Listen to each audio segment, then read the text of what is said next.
friends, this is your maths teacher. Now we are going to study maths DLED semester first chapter 7 कोणों के प्रकार, पटरी तथा प्रकार की सहायता से कोण बनाना। इससे पहले हम चैप्टर 6 तक कंप्लीट कर चुके हैं। अगर आपने वो वीडियोस नहीं देखी हैं तो उनकी लिंक आपको डिस्क्रिप्शन बॉक्स में मिल जाएगी और यहाँ आई बटन पे भी मिल जाएगी। चलिए हम स्टार्ट करते हैं चैप्टर 7 को, कोणों के प्रकार। इस चैप्टर में हम पढ़ेंगे कोण कितने टाइप्स के होते हैं एंड स्केल और कंपास की हेल्प से हम एंगल्स को कैसे ड्रॉ कर सकते हैं, कैसे बना सकते हैं, और ये भी सीखेंगे कि स्टेप क्या होते हैं। क्योंकि एग्जाम जब आया था 2019 में मैथ्स का सेमेस्टर फर्स्ट, तो उसमें पूछा गया था कि 90 डिग्री का एंगल प्रकार और पटरी की सहायता से बनाइए और उसके स्टेप भी लिखिए। लास्ट चैप्टर में कोण क्या होते हैं ये हम कर चुके थे। एक बार यहाँ पर ओवरव्यू ले लेते हैं, एक बार रिवाइज कर लेते हैं कि जब दो रेज जो होती हैं, दो किरण के मिलने पर, जहाँ एक जगह पर दोनों किरण मिलेंगी, उन दोनों के बीच का जो डिस्टेंस होगा उसको हम क्या कहेंगे, कोण कहेंगे। और कोण को हम डिग्री से शो करते हैं। डिग्री का साइन कुछ इस तरह से होता है, जैसे 60 डिग्री लिखना है तो 60 डिग्री इस तरह से लिखा जाएगा। चलिए स्टार्ट करते हैं। Types of angles, types of angles, कोणों के प्रकार। फर्स्ट एंगल होता है जीरो एंगल, शून्य कोण। देखिए यहाँ पर हम क्या करेंगे, जिस भी एंगल के बारे में बात करेंगे उसको हम थीटा से डिनोट करेंगे। किससे डिनोट करेंगे? थीटा से डिनोट करेंगे। तो यहाँ पर क्या होता है, जो एंगल 0 डिग्री के बराबर होता है उसको हम शून्य कोण कहते हैं। और शून्य कोण को हम कैसे शो करते हैं, कुछ इस तरह से शो करते हैं। ये बन गया आपका शून्य कोण।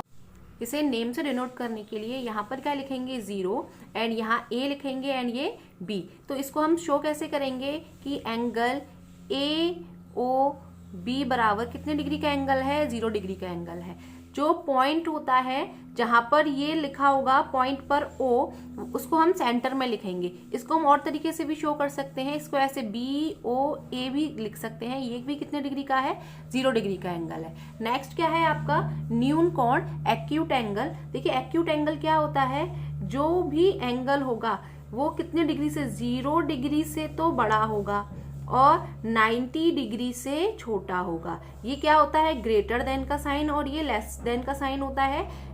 यहाँ पर क्या है कि 0 डिग्री से तो छोटा, 0 डिग्री से बड़ा होना चाहिए और 90 डिग्री से छोटा होना चाहिए। ऐसा एंगल कौन सा एंगल कहलाएगा, न्यून कोण कहलाएगा, एक्यूट एंगल कहलाएगा। जैसे एग्जाम्पल की फॉर्म में ले लेंगे हम कि 1 डिग्री से लेकर और 89 डिग्री तक के जितने भी एंगल होंगे वो सब एक्यूट एंगल होंगे। अगर आपसे बोला जाए कि 89 डिग्री का एंगल किस प्रकार का एंगल है, तो आप क्या बोलेंगे कि एक्यूट एंगल है, न्यून कोण है। अगर आपसे बोला जाए 72 डिग्री का एंगल कौन सा एंगल है, कौन सा कोण है, तो न्यून कोण है। तो आपको याद रखना है 1 डिग्री से लेकर 89 डिग्री तक के जितने भी एंगल होंगे, जितने भी कोण होंगे, वो सब न्यून कोण होंगे। ना तो 1 डिग्री से कम होना चाहिए, ना 89 से ज्यादा होना चाहिए। इनके बीच के सारे एंगल न्यून कोण कहलाएंगे। और न्यून कोण आपका बनेगा कैसे, कुछ इस तरह से झुका हुआ बनेगा। ठीक, तो यहाँ पर इसका जो मीटिंग पॉइंट है इसको हम क्या लिख दे रहे हैं, O, और इसको यहाँ पर क्या लिख दे रहे हैं, A एंड B। तो हम इसको क्या लिख सकते हैं कि एंगल AOB बराबर कितने डिग्री का एंगल है। अगर हमको मान लें इसको कि ये 45 डिग्री का एंगल है, तो ये 45 डिग्री, एंड देन इसको ऐसे भी लिख सकते हैं BOA, ये भी 45 डिग्री। क्यों इसको इस तरह से लिखा जा सकता है, क्योंकि आप चाहे ऐसे करके लिख दें, चाहे ऐसे करके लिख दें। बस आपको ये याद रखना है कि जो बीच वाला है, ये इस सेंटर पॉइंट पर जो आता है वो बीच में आना चाहिए और ये दोनों आसपास आ सकते हैं। नेक्स्ट है अधिक कोण, ऑब्ट्यूस एंगल। ऑब्ट्यूस एंगल से पहले हम क्या पढ़ लेंगे, सम कोण। राइट एंगल क्या होता है, सम कोण, जो एंगल 90 डिग्री का होगा, फिक्स 90 डिग्री, 90 डिग्री से ना तो एक कम ना ही एक ज्यादा। अगर एक कम हो गया तो इसका मतलब वो न्यून कोण हो गया, क्योंकि 90 डिग्री से एक कम 89 होगा, तो वो कौन सा कोण हो जाएगा, न्यून कोण। और 90 डिग्री से एक ज्यादा होगा तो वो हो जाएगा अधिक कोण। तो जो एंगल 90 अंश का होगा वो क्या होगा, सम कोण होगा, राइट एंगल होगा। और राइट एंगल आपका किस तरह से बनता है, बिल्कुल स्ट्रेट, इस तरह से राइट एंगल बनेगा। क्या ये स्ट्रेट नहीं बना है, स्ट्रेट, बिल्कुल स्ट्रेट जो एंगल बनेगा, सीधा, ये होगा आपका राइट एंगल 90 डिग्री का। अगर हम इसको लिखना चाहें तो अगर यहाँ पी ओ लिखते हैं, यहाँ पी एंड क्यू, तो इसको हम कैसे लिख सकते हैं कि angle P O Q is equal 90 degree, या फिर हम इसको ऐसे भी लिख सकते हैं कि angle Q O P is equal 90 degree. ठीक, अब देखेंगे क्या अधिक कोण ऑब्ट्यूस एंगल। तो याद रखना है जो एंगल बड़ा हो 90 डिग्री से और छोटा हो 180 डिग्री से, 180 अंश से छोटा होना चाहिए और 90 अंश से बड़ा होना चाहिए, ऐसा कोण अधिक कोण कहलाता है। तो एग्जाम्पल की फॉर्म में कैसे, जैसे 91 डिग्री से लेकर और आपका कितना 179 डिग्री के जितने भी एंगल होंगे 91 से लेकर 179 डिग्री के बीच के, और ये दोनों सब कोण क्या होंगे, अधिक कोण कहलाएंगे। क्या कहलाएंगे, अधिक कोण। और अधिक कोण को अगर हम शो करें तो किस टाइप से शो कर सकते हैं, क्योंकि आपको पता है 90 अंश ऐसे होगा, 90 से कम बनेंगे वो झुके हुए बनेंगे, न्यून कोण बनेंगे, और 90 से ज्यादा होने चाहिए तो वो क्या बनेंगे, हमारे अधिक कोण बनेंगे। तो 90 से ज्यादा कुछ इस तरह से बनेगा, ये क्या हो गया 90 से ज्यादा। अगर हम इसको मान लें कि ये 120 डिग्री का एंगल है और हम यहाँ लिख दें, यहाँ पे कुछ भी लिख सकते हैं हम, आप बताइए, एस लिख लेते हैं, यहाँ पे एस लिख लेते हैं और यहाँ पर क्या लिख लेते हैं टी एंड यहाँ पर यू लिख लेते हैं। तो अगर हम इसको लिखें कि एंगल टी एस यू बराबर 120 degree, angle T S U बराबर 120 डिग्री, या फिर हम इसको ऐसे भी लिख सकते हैं कि एंगल यू एस टी बराबर 120 डिग्री। नेक्स्ट है रिजु कोण स्ट्रेट एंगल। नाम से ही पता चल रहा है एकदम स्ट्रेट सीधा एंगल। तो जो एंगल कितने डिग्री का होगा, 180 डिग्री का होगा, 180 अंश का होगा, वो क्या होगा, रिजु कोण होगा। और रिजु कोण आपका कैसे बनेगा, बिल्कुल स्ट्रेट बनेगा, बिल्कुल सीधा। तो ये एंगल कितना होगा, रिजु कोण होगा और 180 अंश का होगा। यहाँ पर हम O लिख देते हैं, यहाँ P एंड यहाँ पर Q। तो हम क्या लिख सकते हैं कि एंगल पी ओ क्यू बराबर 180 डिग्री, एंड इसी तरह से हम क्या लिख सकते हैं, एंगल क्यू ओ पी बराबर 180 डिग्री। तो याद रखना है रिजु कोण स्ट्रेट एंगल, जो एंगल 180 डिग्री का होगा। अब देखेंगे बृहत कोण रिफ्लेक्स एंगल। रिफ्लेक्स एंगल क्या होगा कि जो एंगल बड़ा होगा 180 डिग्री से और छोटा होगा 360 डिग्री से। 180 डिग्री से तो बड़ा होगा और 360 डिग्री से छोटा होगा, ऐसा एंगल रिफ्लेक्स एंगल कहलाएगा, बृहत कोण कहलाएगा। तो यहाँ पर एग्जाम्पल की फॉर्म में क्या लेंगे, जैसे 181 डिग्री से लेकर 359 डिग्री तक के सारे कोण क्या कहलाएंगे, बृहत कोण रिफ्लेक्स एंगल कहलाएंगे। और रिफ्लेक्स एंगल कुछ किस तरह से बनेंगे, देखिए क्या हो रहा था, 90 डिग्री का एंगल बिल्कुल स्ट्रेट बन रहा था और न्यून कोण 90 डिग्री से कुछ झुका हुआ बन रहा था, और अधिक कोण 90 डिग्री से आगे की तरफ बन रहा था। ठीक, अब इसमें क्या होगा, स्ट्रेट एंगल बिल्कुल सीधा बन रहा है। इसका मतलब क्या है कि पहले यहाँ था, फिर यहाँ आया, फिर सीधा आया, फिर और खुल गया, फिर पूरा खुल गया। अब क्या कैसे जाएगा, ये नीचे की तरफ जाएगा। तो रिफ्लेक्स एंगल बृहत कोण कैसे बनेगा, नीचे की तरफ बनेगा, कुछ इस तरह से। और अगर हम ये देख लें कि ये यहाँ पर मान के चलते हैं, कितने डिग्री का एंगल मान लेते हैं, हम मान लेते हैं 270 डिग्री का एंगल।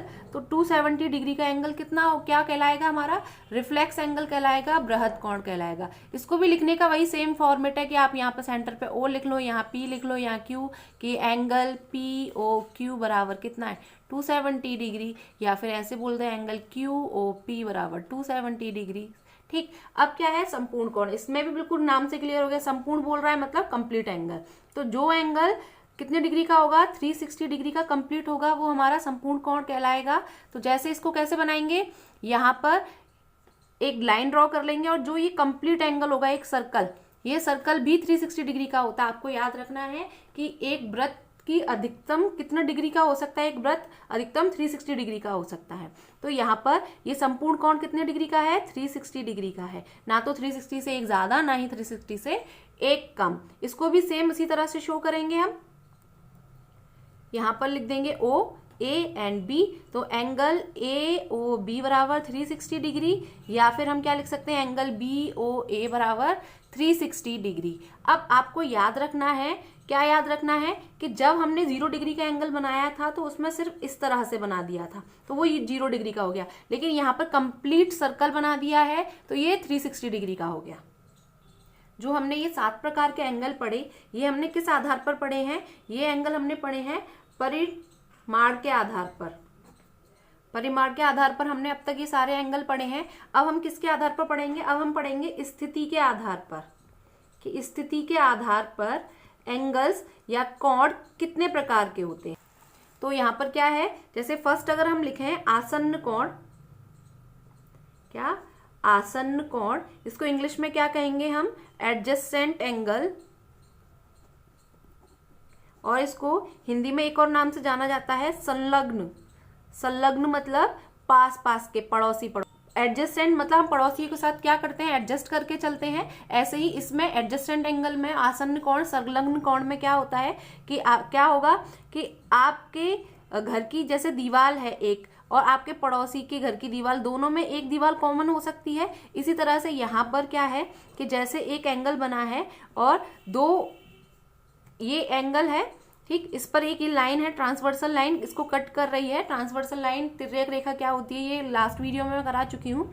तो यहाँ पर ये वाला एंगल और ये वाला एंगल क्या है? पड़ोसी हैं, क्योंकि इन दोनों के बीच में, इन दोनों एंगल को बनाने के लिए एक ही रेखा काम कर रही है, एक ही लाइन काम कर रही है। तो यहाँ पर ये एंगल और ये दोनों एंगल क्या है? पड़ोसी एंगल हैं। जैसे इसको 0, इसको मान ले रहे हैं ए, बी एंड सी, तो हम क्या लिख सकते हैं कि एंगल ए ओ सी और एंगल बी ओ सी दोनों कैसे एंगल हैं? पड़ोसी पड़ोसी एंगल हैं। अगर आपसे कुछ इस तरह से बनाकर दे दिया जाए कि ये एक लाइन बनी हुई है, इसमें ऐसे करके बना हुआ है, और आपसे बोला जाए इसमें एडजेसेंट एंगल बताइए, तो एडजेसेंट एंगल कौन सा होगा? ये वाला एंगल और ये वाला एंगल दोनों पड़ोसी पड़ोसी होंगे, और ये वाला एंगल और ये एंगल पड़ोसी पड़ोसी होंगे। ऐसा नहीं होगा कि ये वाला एंगल और ये वाले एंगल क्या होंगे? आसन्न कोण होंगे या फिर संलग्न कोण होंगे। ये दोनों नहीं होंगे, ये कोण और ये कोण हो सकते हैं, और ये वाला कोण हो सकता है, ठीक। तो यहाँ पर अगर नाम दें हम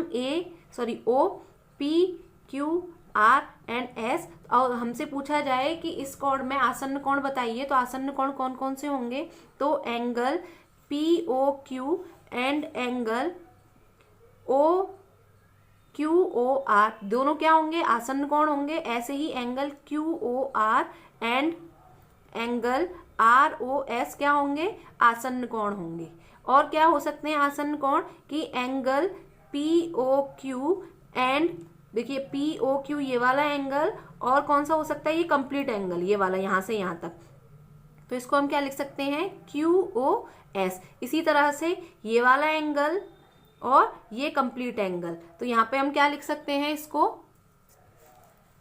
तो हम इसको क्या लिखेंगे कि एंगल पी ओ आर, और कौन सा एंगल है? Angle R O S. ये हमारे आसन्न कोण हो सकते हैं अगर इस टाइप से क्वेश्चन आ जाए तो। अब आपको आसन्न कोण बहुत अच्छे से समझ आ गया होगा। आसन्न कोण में सिर्फ ये याद रखना है कि पड़ोसी पड़ोसी वाले जो कोण है वो आसन्न कोण होंगे। जिन दो कोणों को बनाने के लिए एक रेखा कॉमन काम कर रही होगी, वो दोनों आसन्न कोण होंगे। नेक्स्ट है संपूरक कोण, सप्लीमेंट्री एंगल। देखिए सप्लीमेंट्री एंगल क्या होता है? जब किन्हीं दो एंगल का एडिशन 180 डिग्री के बराबर होगा, सप्लीमेंट्री एंगल संपूरक कोण कहलाएंगे। जैसे हम क्या ले लेते हैं, एक हमें स्ट्रेट लाइन दे रखी है, उसमें दो एंगल बनाकर दिए हैं। जैसे यहाँ पर ये दिया है 100 डिग्री का और ये दिया है हमारा 80 डिग्री का, तो इन दोनों का जो एडिशन आएगा वो कितना आएगा? 180 डिग्री आएगा। तो संपूरक कोण में दो एंगल का योग हमेशा 180 अंश होना चाहिए, इससे ज्यादा और इससे कम नहीं होना चाहिए। अगर आपसे दिया है कि एक 80 अंश का कोण है और इसका संपूरक कोण बताइए, तो आपको पता है कि दो कोणों का योग हमेशा कितना होता है? 180 होता है। जब एक 80 दिया है तो दूसरा डेफिनेटली कितना दिया होगा? 100 दिया होगा, ठीक। अगर आपसे बोल दे कि एक अंश 90 अंश का है, एक कोण 90 अंश का है और इसका संपूरक कोण बताइए, तो आपको पता है इसका संपूरक कोण कितना होगा? इसका संपूरक कोण होगा 90 अंश, ठीक। क्योंकि इन दोनों का योग कितना आना चाहिए? 180 आना चाहिए। तो आपको याद रखना है संपूरक कोण सप्लीमेंट्री एंगल, जब दो कोणों का योग 180 होगा तो वो दोनों संपूरक कोण कहलाएंगे। कोटिपूरक कोण, कॉम्प्लीमेंट्री एंगल। कॉम्प्लीमेंट्री एंगल भी सप्लीमेंट्री एंगल की तरह है, जिस तरह से उसमें क्या था कि दो एंगल का योग कितना होना चाहिए, 180 होना चाहिए। इसमें इसी तरह से इसमें भी है कि जब दो एंगल का योग आपका 90 अंश होगा, 90 अंश से ना एक ज्यादा ना ही एक कम, तो दो एंगल का योग जब 90 अंश होगा तो वो दोनों एंगल एक दूसरे के कॉम्प्लीमेंट्री एंगल होंगे, कोटिपूरक एंगल होंगे। जैसे आपको एक कोण दिया है 45 अंश और आपसे पूछा है कि इसका संपूरक कोण, या फिर ये पूछा है आपसे कि इसका कोटिपूरक कोण बताइए। अगर आपसे संपूरक कोण पूछा है तो आप 180 में से माइनस करके लिख दो, और आपसे कोटिपूरक पूछा है तो आप क्या करेंगे, 90 में से इसको माइनस करेंगे और 90 में से 45 को माइनस कर देंगे तो कितना आएगा, 45 अंश। तो इसका दूसरा कोटिपूरक कोण कितना हो जाएगा, 45 अंश हो जाएगा। जैसे अगर आपको एक और एग्जांपल ले लेते हैं, आपको दिया है 50 अंश और ये पूछा है कि इसका कोटिपूरक एंगल बताइए, तो फिर से आप क्या करेंगे, इसको 90 में से माइनस कर देंगे तो इसका कोटिपूरक कितना आ जाएगा, 40 अंश आ जाएगा। तो आपको याद रखना है संपूरक कोण में क्या होगा, संपूरक कोण में दोनों का योग कितना होना चाहिए, 180, और कोटिपूरक में कितना होना चाहिए, दोनों का योग 90 अंश। नेक्स्ट है सम्मुख कोण या शीर्षाभिमुख कोण, वर्टिकली अपोजिट एंगल। देखिए शीर्षाभिमुख मतलब एक दूसरे के शीर्ष के जस्ट सामने। जब दो लाइनें एक दूसरे को कट करती हैं, दो लाइनें क्या करेंगी, एक दूसरे को कट करेंगी और उन दोनों से चार एंगल बनेंगे। देखिए एक एंगल ये बनेगा, एक ये एंगल यहाँ बन रहा है, एक एंगल ये और एक एंगल ये बनेगा। तो जब दो लाइनें एक दूसरे को कट करेंगी और यहाँ पर देखिए ये वाला एंगल और ये वाला एंगल क्या होगा, शीर्षाभिमुख होगा, क्योंकि ये दोनों एंगल एक दूसरे के जस्ट सामने हैं। और ये वाला एंगल और ये एंगल दोनों क्या होंगे, शीर्षाभिमुख होंगे। ये दोनों एंगल जस्ट एक दूसरे के सामने हैं। हम क्या करते हैं, नेमिंग करके समझते हैं इनको, हम प्लॉटिंग कर लेते हैं इन पर। जैसे यहाँ पर O लिख देते हैं इसका सेंटर पॉइंट, यहाँ लिख देते हैं A B C and D। तो यहाँ पर क्या होगा कि एंगल AOD बराबर होगा एंगल BOC के, और क्या होगा एंगल COD बराबर होगा एंगल AOB के। ये क्या होंगे, ये दोनों आपस में बराबर होंगे। ये क्या होंगे, वर्टिकली अपोजिट एंगल शीर्षाभिमुख कोण, और ये दोनों एंगल आपस में बराबर होंगे, वर्टिकली अपोजिट एंगल शीर्षाभिमुख कोण या फिर सम्मुख कोण। याद रखेंगे आमने सामने के कोण आपस में बराबर होते हैं जब दो लाइनें एक दूसरे को इंटरसेक्ट करती हैं एक पॉइंट पर। यहाँ पर खत्म होते हैं हमारे कोणों के प्रकार। आई थिंक आपको बहुत अच्छे से समझ आ गया होगा।